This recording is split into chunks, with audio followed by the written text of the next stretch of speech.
तुम्ही देणारे आम्ही घेणारे, तुमच्यामुळं आमचं पोट भरतं. तुमचा जो उमेदवार आहे तो भाजपकडून निवडणुकीच्या रिंगणामध्ये आहे.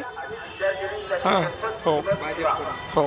सगळे तर ते पण ते किती तिथं लातूरमध्ये? आमच्या लातूरमध्ये तर ते पण ते असतील एक 50-60 असतील. आता काय तुमचा पाठिंबा कोणाच्या पाठीशी असणार आहे? आजचा पाठिंबा म्हणजे आता सगळे त्याच्यात तर आम्ही बी त्याच्यात. म्हणजे तुम्हाला ज्यांनी उमेदवार म्हणून स्वीकारलं त्या भाजपच्या पाठीशी तुम्ही राहणार? हो. बाकी आणखीन तू काय काय समस्यांना सामोरं जावं लागतं बरं इथं, म्हणजे कोण काय काय तुम्हाला बोलणं खावं लागतं?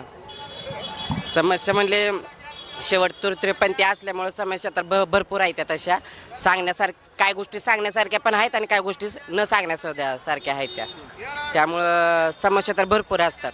फक्त एवढंच सरकारनं आहे की आम्ही